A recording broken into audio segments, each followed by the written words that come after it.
With debt ceiling talks ongoing, it seems like the US may see yet another increase in the debt ceiling. The US is one of the wealthiest countries in the world with a GDP of $19.39 trillion and a GDP per capita of over $59,000, which is the 7th highest in the world.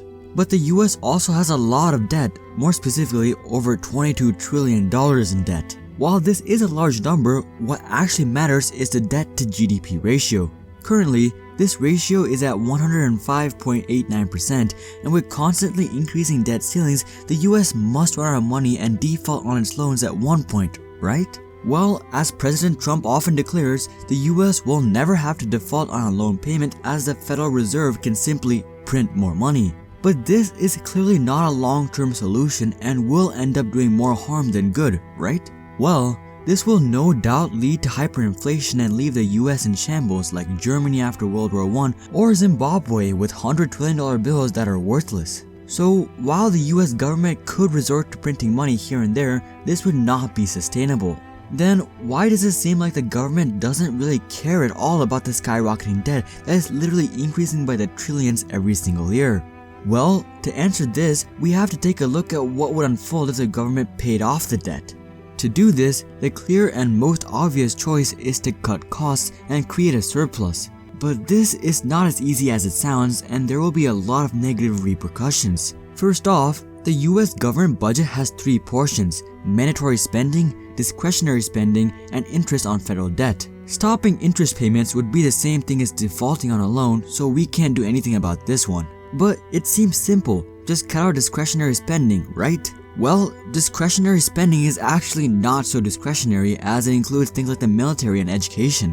While the government definitely does not need to be spending over $700 billion on the military is no doubt very important for national security. Though there are places in the military that you could cut spending, like in the OCO or Overseas Contingencies Operations. It would make most sense for the US to save on the military by stopping international affairs like conflicts with the Islamic State group and removing the 24,000 American soldiers from South Korea. This will ensure that domestic security is not compromised and could save the US upwards of $200 billion per year. But there would be international consequences. The reach of the Islamic State group will no doubt expand, and we will see an increase in acts of terrorism. As for North Korea, this may be the perfect opportunity for them to launch an attack towards South Korea. And while South Korea has the 7th strongest military in the world, North Korea is no pushover, having the 18th strongest. This could easily escalate into a global conflict where Russia and China would support North Korea. And at this point, South Korea would require help from the US and other Western allies. And this would actually end up backfiring and increase the US debt even more. So the US would have to be very careful when reducing military spending. Moreover, discretionary spending wouldn't be enough to cover the national deficit of $1.03 trillion anyways. So the US would have to dip into mandatory spending, as this makes up the biggest proportion of the US budget, occupying almost 2/3 of it. Most of this is made up of Social Security and Medicare. As of 2015, Medicare cost $986 billion and Social Security cost $895 billion. While very expensive, these are services that the US government owes its citizens, as these programs are funded by taking cuts from US residents' payroll. If the US government were to prioritize paying back its loans, it would have to reduce Social Security and Medicare spending. But what about income taxes? Couldn't the government simply increase income taxes to pay off the debt? The answer is no, because this increase would simply be too much. The US federal tax revenue is $3.4 trillion, and considering the $1 trillion deficit, all tax, not just income tax, would have to increase by 30% to cover the difference. Imagine paying 32% tax on your house and 38% tax on a new car. Okay, alright, but why not a small increase like 5% just on income tax to supplement reduced spending? Well, this 5% increase would be basically nothing for the US government, but a significant increase in taxes for US residents. And this would lead to an additional decrease in GDP.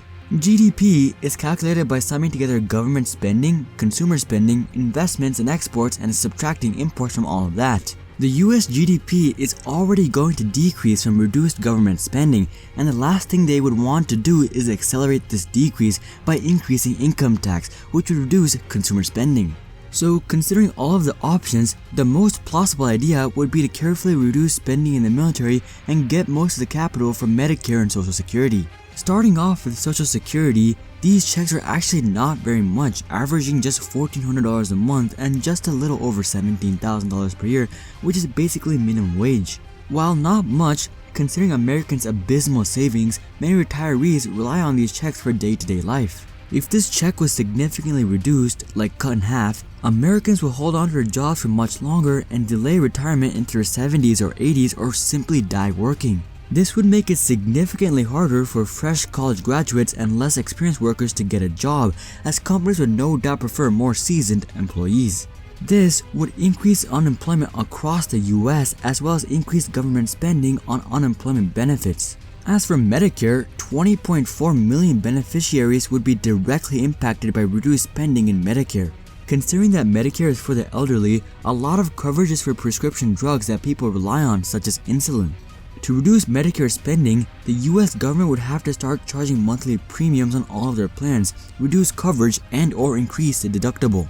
All of this would again discourage people from retiring, but on top of this, we would most likely see major public backlash against these new policies. US citizens will no doubt feel cheated out of their money, and we will see protests and movements which the US government will again have to spend money to control. People will start to become resistant in paying for these programs as they will no longer see a benefit in paying for them. People will demand that these programs be abolished as they are no longer benefiting the public, or at the very least, demand for a decrease in the amount that they are charged every month for them. Hopefully though, by this point the US will be able to better distribute the debt burden onto more categories and be able to deliver a decrease in Social Security and Medicare costs. So finally, the national debt and backlash will mostly be controlled, but what about the US economy? Unemployment will soar and consumer spending will stall and the US GDP will plummet. Not only will people not be able to find a job due to a reduce in retirement, but people will be displaced from government-sponsored jobs like building roads and government buildings. The US will no doubt enter another economic recession like in 2008, but there will be a couple of key differences. While there may be an increase in loan defaults, US financial institutions will be much stronger than they were in 2008 and definitely not be feeling in the masses. And with the Federal Reserve not just printing billions of dollars to pay off loans, the US currency would hold exponentially more value and only be hurt by the decrease in GDP.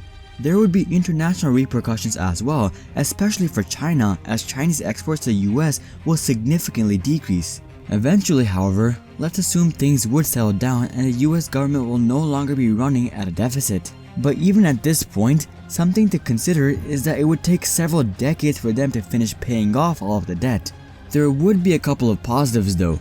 While consumer spending will decrease and hurt the GDP initially, this means that people are saving more money for retirement and becoming less dependent on government-provided services. And eventually, the US economy will recover and become stronger than ever before. While this sounds really good, this would be nowhere close to an economy that could have blossomed with the help of debt, as debt isn't a bad thing. All the big companies and richest people in the world have a debt for a reason. It's because it helps foster growth and development. It helps them leverage their money and create even more value.